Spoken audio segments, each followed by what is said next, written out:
voice of sharing. DurianASEAN.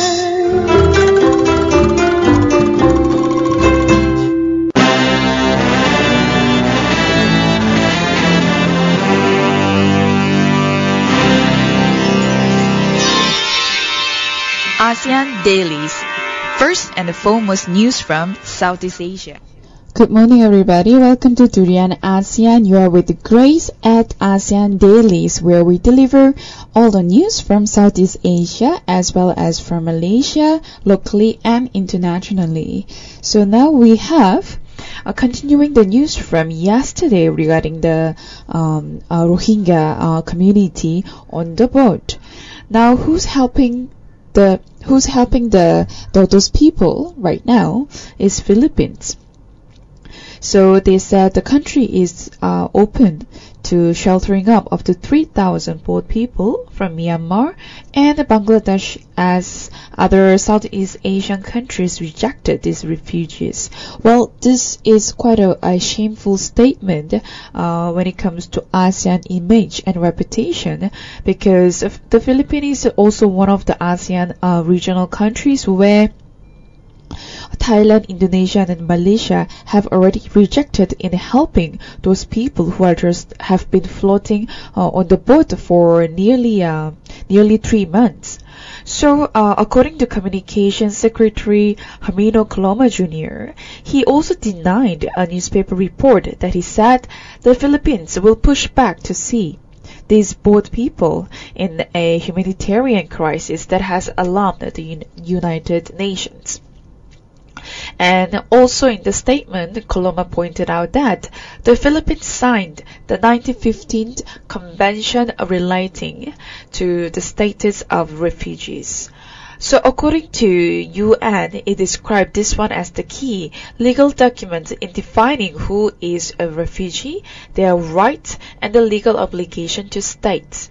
So now currently, the whole community, Rohingya community, they have no right to travel. They have no right to even structure or create a family. Or when it comes to most of things, they have no right but to get the permission from the government or even the high authorities, which is it's very difficult to live in certain situations, and the living conditions there, it's very terrifying in fact.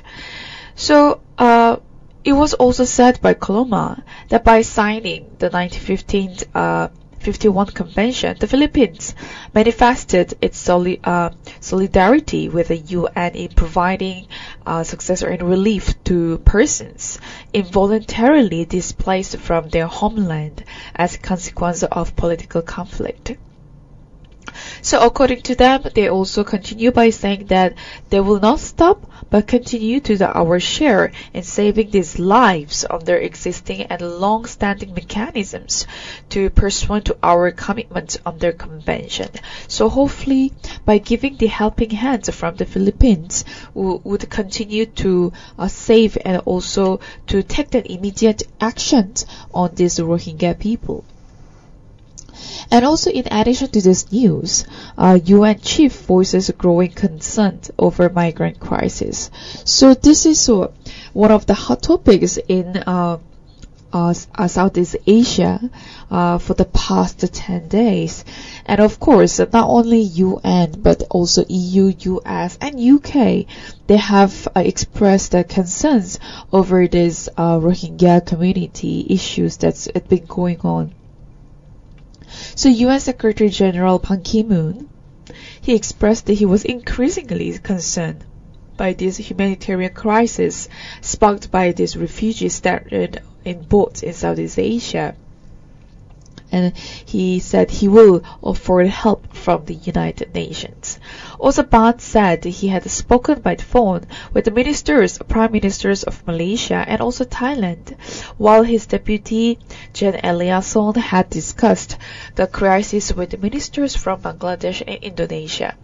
So hopefully this phone conversation between the Ban Ki-moon as well as the Malaysian and Thai prime ministers went quite smooth for them to be able to give helping hands, because when it comes to when you think about the situations, the boats have arrived in those regions, those territories. So we as Malaysia, Thailand, as well as Indonesia, we also have our own responsibility to give out the helping hands to those people. And they are at a critical situation where they really need help. Now they already have come to this point where they started to killing each other by throwing each other at sea just to make sure that they can survive.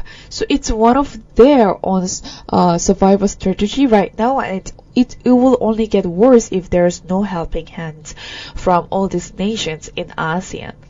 So according to Ban, in their discussion with the leaders in the region, they reiterated the need to protect the lives and uphold international law, as well as they urged the leaders to uphold the obligation of rescue at sea, and please do not turn away the refugees, which is very crucial at this moment because they cannot go anywhere. They're the ones who already left their countries to look for better place, so-called asylum seekers.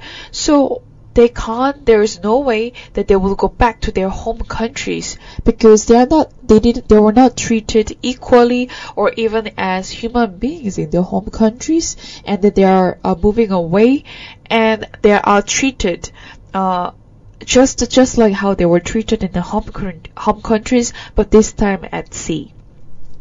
So because of all this situation have happened, now public or also ordinary people, they decided to help migrants as Asia struggles with crisis. This is another very shameful statement coming from ASEAN as an image and reputation, because for hundreds of migrants, they've been stranded at sea in sinking boats, and that the first helping hand, it was not from the government, but from the fishermen who towed them to safety.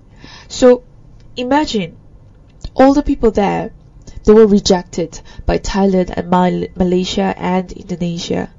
But as the first person or the first small group of the people was just the ordinary people who spotted them at sea, and that they gave helping hands to save them. It may not be a large population. However, they saw in their eyes how serious the situation was. Thus, giving the helping hand was something that human beings will do naturally and instinctively. So these sympathetic Malaysians have launched the donation drives to help feed these migrants who have flooded ashore in the past 2 weeks. In Indonesia, where fishermen rescued these 3 boats last week, and also saved 900 lives.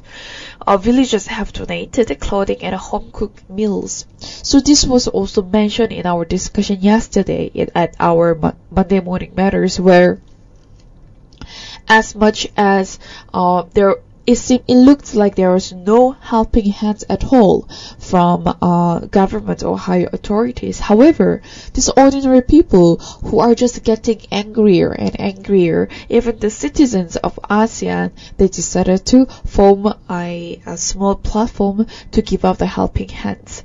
And definitely these messages need to be sent to the government, all those governments in Southeast Asia, that they really need to be able to donate or even help take an immediate action to these people.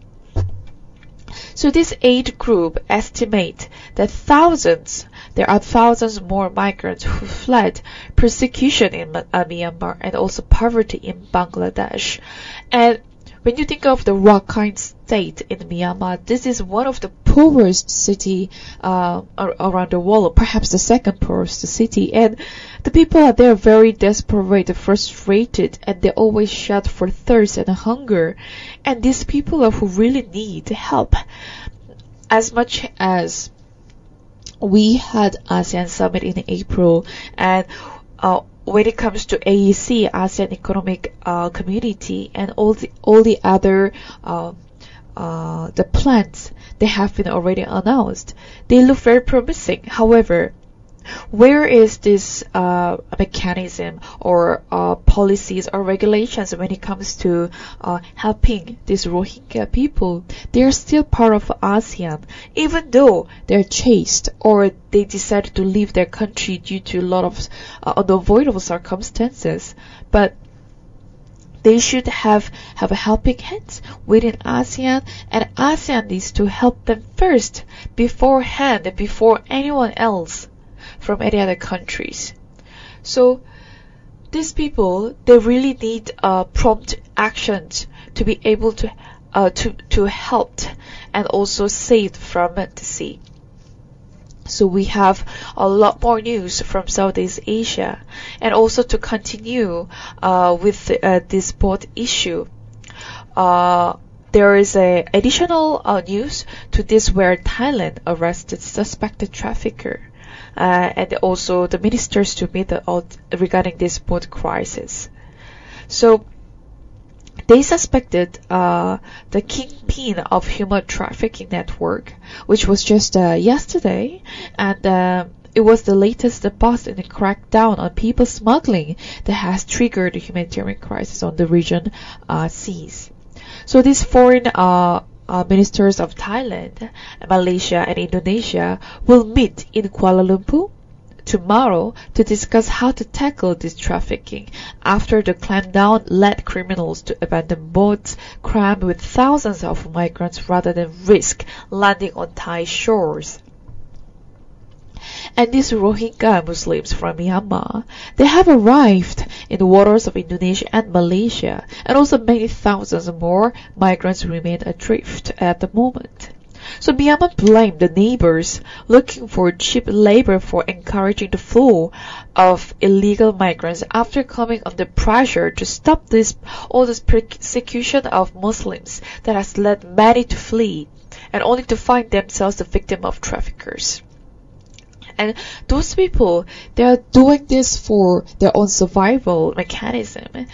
And if they have had a helping hand or helping policies, it wouldn't have gotten worse up till this point. So Thailand ordered a cleanup of suspected traffickers camps earlier this month after 33 bodies believed to be migrants from Myanmar and Bangladesh, they were found in the shallow graves near Malaysia border, which was very disturbing. And also, by just looking at the pictures, they were really horrifying.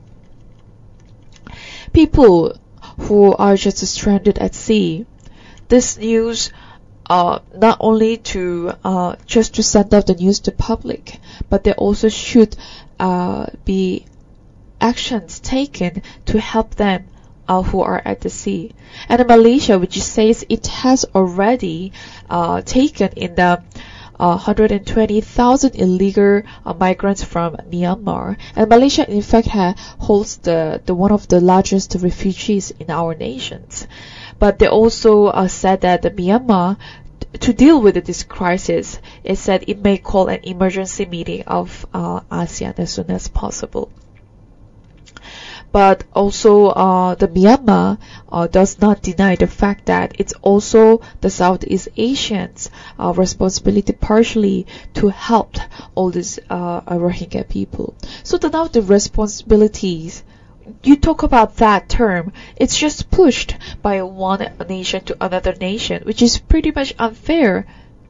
Now what they need is just to take an immediate actions, and Thailand and the Malaysian government, they have already admitted that the government officials have a complicity in allowing these illegal immigrants to work in their own countries. So we'll be reporting more news, and we'll discuss more on these issues soon. So stay tuned, don't go anywhere. We'll be delivering news, more news from Southeast Asia after this break.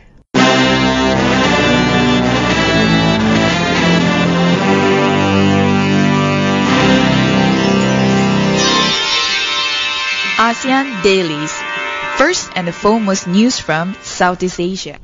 Good morning, welcome back to DurianASEAN. You are still with Grace at ASEAN Dailies, where we deliver news from Southeast Asia. Well, let's come back to our nation, Malaysia. It's a bit of an emotional statement coming from our Prime Minister, Najib. He said he asked for a chance to complete his agenda for nation. And also he delivered his messages to public saying that he hasn't completed and he wants the opportunity to complete his agenda for Malaysia that he never rejected to Dr. Mahathir Mohamad Vision 2020. So it was a plan to bring Malaysia to developed nation status in 5 years' time. It was pretty a good concept, and then all Malaysians, they will remember how ambitious the plans were. But then our questions always remained, will that be able to execute it in a proper manner? But he expressed that I would like a chance to complete my agenda for nation. Why is there still disturbance now? Isn't the development of the nation our shared dream?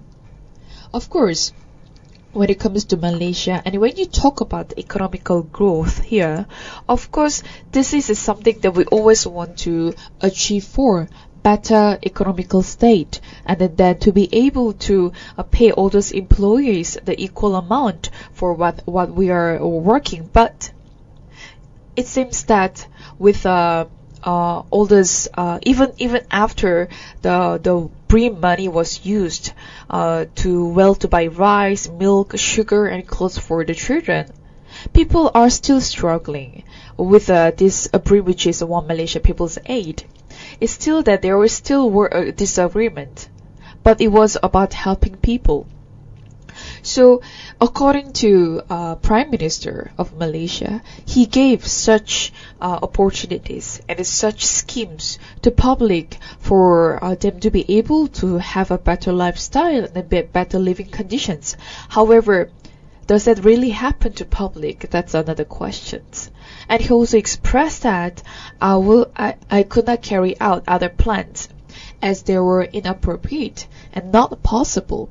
And that's what he said. He told to the gathering of UMNO veterans. And we can do mega projects, but we should also shift some of the profits to those struggling. Not all of those loyal to us are rich. And he also added by saying that his policies as Prime Minister should not be misinterpreted. No one should misinterpret my policies as Prime Minister. The agenda of strengthening Bumi Trust should be a national agenda. Here, the statement, it's a bit tricky because, of course, as a Prime Minister, the public should have credibility when it comes to his actions and also his plans and eventually his promises to the public. However, with all those controversial issues that Malaysia has been having so far, how many are there to send out our credibility to the government? And has our communications or our voices sent to the government in the proper manner, or has they ever heard our voices properly to communicate with us in their own manners? So a lot of questions are here, and especially when Prime Minister does expresses himself that no one should be misinterpret his policies. This is something that it may sound very defensive on his side, but he also needs to go through what's the most crucial situation and circumstances in Malaysia at the moment. Other than having Rohingya community issues at sea, we have our own a lot of internal problems in our nations. But again, according to PM, he says even though the national economic policy doesn't exist anymore, its principles still remain. We have universities, technology maya, and the projects like mass rapid transit development. And he also set aside 48% of contracts for Bumiputras, not 30%, 48, which is something that he gives the benefits to certain groups in Malaysia again. But when it comes to Vision 2020, which was very ambitious plan, and a lot of people, even though a lot of people did question whether it will be able to achieve the plan or it could be executed. However, there has been a conflict, or rather called invisible tension between Dr. Tun Mahathir and also Datuk Seri Najib Tun Razak, that it's always condemning each other for something that they couldn't achieve. But it was also, there was another open debate that, whether they should face all those issues in a democratic manner. And in fact, PM said he was voted as omnipresident in an open and also as well as in an appropriate manner. And he was the first omnipresident elected under new party constitutions that is more open and more democratic, according to Najib. And he's also pointed out that previous omnipresidential elections had a system of bonus votes and quotas. So now it's the expressions, and it's only getting emotional at this point because the Mahathir's position in the government, it's just getting weaker and weaker, that he wants to express even more how he appointed Najib as a prime minister. And according to Najib, contradictorily, he says previously anyone who wanted to challenge the party presidency had to have nominations from 63 party divisions, and that is how Tun Mahathir Mohamad could stay in power for 22 years. And he also added that he could remain in power for 22 years by amending the party constitutions, but he chose not to do because he wanted to be elected sincerely by his party members. So he's very strong and firm with his opinions and ideas where he was elected democratically. So that's why he's being disturbed. And if there are problems, let us correct them. We don't want to destroy the party.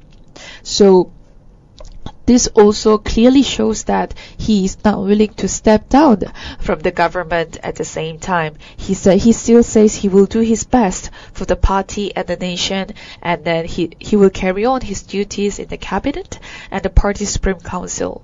But he also says he needs our support, and he will be unable to carry all of this out without the support from us. Well, that could be very general comments as well. However, 2020 Vision 2020 is still a few years away from where we are now. So in order to carry out the plan, I guess we still have time here. So rather than conflicting each other and then the top positions there, why not listen to the public voices even more? Try to look into the situation where exactly the people are suffering in these nations. There are so many internal issues that's going around, and with Malaysia being the chair of ASEAN this year, another problem just added by having Rohingya community at sea. So that's something that Malaysia also needs to show an example as a chair of ASEAN. So moving on to the next news, which is about Anwar's wife. She returns to parliament as opposition leader. The PKR President Dr. Wan Aziza Wan Ismail made her return to the parliament, which was just this week. And that was for the first time in almost 7 years. And she was participating in her first parliamentary sitting as the newly elected and also an opposition leader. So Dr. Wan Aziza arrived at the parliament and accompanied by her daughter Nurul Noor Anwar, and was welcomed by the Penang Chief Minister. And they said welcome to the parliament as an MP and also opposition leader. So we'll see where Dr. Waziza can't carry out her duty as now being an MP and returning to the parliament. So that's our second segment of ASEAN Daily News, delivering news from Malaysia mainly this time. However, we'll deliver news more from perhaps China and Indonesia for the last segment of ASEAN Dailies, so stay tuned.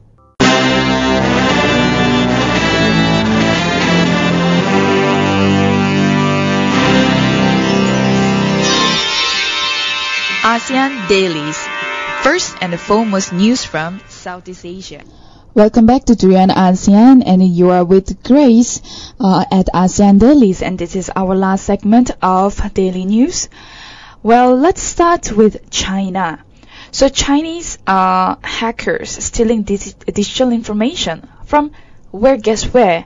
Philippines government agency, which is pretty a serious issue because has China been hacking into computers of Philippines government and military organization and also stealing sensitive information for the past years. So this computer security, according to their latest cybersecurity bulletin, that Chinese-speaking hacker group called Nikon had successfully infiltrated governments around the South China Sea region, including the Philippines. And according to them, it also had been conducting at least 5 years of high-volume, high-profile geopolitical attack activities, and it was a high success rate in infiltrating national organization in ASEAN countries. In the spring of just the last year, 2014, it was also noticed an increase in the volume of attack activity by the Nikon, the group itself, and the attackers appeared to be Chinese-speaking and also targeted mainly top-level government agencies and civil and military organizations in countries such as Philippines, Malaysia, Cambodia, Indonesia, Vietnam, Myanmar, Singapore, Nepal, Thailand, Laos, and China. And these are mostly the countries from Southeast Asia. And this is very serious an attack. And this attack typically starts with an email carrying an attachment that contains information of interest to the potential victim. So the documents may be based on the information from open source, or even the information stolen from other compromised system as well. So this is how it happens. Once the victim opens the attachment, the spyware program is installed on the computer without the victim's knowledge, and then these decoy documents will open to make a victims think that nothing serious or suspicious happened. But this spyware program is capable of getting information from the victim's computer and sending it back to the hacker. So which is pretty unnoticeable, but at the same time it's very serious, and there are around 48 commands in the module repertoire, which is a remote operator that can use to effectively control the victim's computer. So why isn't there any policies that are there to prevent from victims to open, even to read the email? Government agencies, a lot of government agency information will be leaked via doing all this mechanism or the steps. So analysis reveal that all this cyber attack campaign against this certain incidents had been going for many years, and computers infected with the remote control modules provide attackers with access to employees, email and internal resources, and also be able to access to the personal and the cooperative email contents hosted on the external services. So definitely the fee of this organizations were key target and also under continuous real-time monitoring. So monitoring needs to be done. And then there are a certain list of key targets, which are Office of the President, Military Forces, Office of the Cabinet Secretary, National Security Council, Office of the Solicitor General, Intelligence Services, Civil Aviation Authority, Department of Justice, Federal Police, and Executive and Presidential Administration and Management staff. So all of us, we better be careful, and when certain emails arrived, please do double check and also be cautious about those emails arriving. And before we end our ASEAN Daily News today, Jokowi, we are talking about Indonesia here. He orders sinking of 30 foreign boats. So what's happening here is Indonesia intends to immediately destroy around 30 fishing vessels that were caught fishing illegally in its waters. And soon they will sink around 30 vessels. And it's according to President Joko Widodo, and also he had not specified the origin of the vessels, but when we think about Jokowi nowadays, his popularity recently pretty much sort of dropped to an all-time low, particularly as a result of his poor management and the blame for his subordinates for the execution of his orders in the sinking of the boat. And in the past, according to him, he said he has had to repeat his instructions 3 times before he finally agreed to sink the ship. So since December, the government has sunk more than perhaps a dozen foreign boats from Vietnam, Thailand, Malaysia, Papua New Guinea, and also the Philippines. So it sort of put more fire, and it, in other words, igniting the regional diplomatic uproar even worse. And the government has detained at least 8 Chinese vessels for illegal fishing since December, but has far held back from sinking them as a result of intense diplomatic pressures from Beijing. But it looks like when it comes to certain laws and policies, Joko Widodo is really firm to stick to the law and regulations, where there are still a lot of opposing comments and also opposing pressures coming from perhaps the public and also other neighboring countries. So this is something that we also need to put our eyes on to see what's the next step for Joko Widodo to bring up his either popularity or to bring up the Indonesian to the standard to make it as an ASEAN point. So that's the end of our ASEAN Daily News. Look for us for more information at DurianASEAN.com. That's our website. But we also have our social media channels such as Facebook, Instagram, YouTube, and Twitter. But when you are on mobile status, please do download our TuneIn app and look for us and DurianASEAN.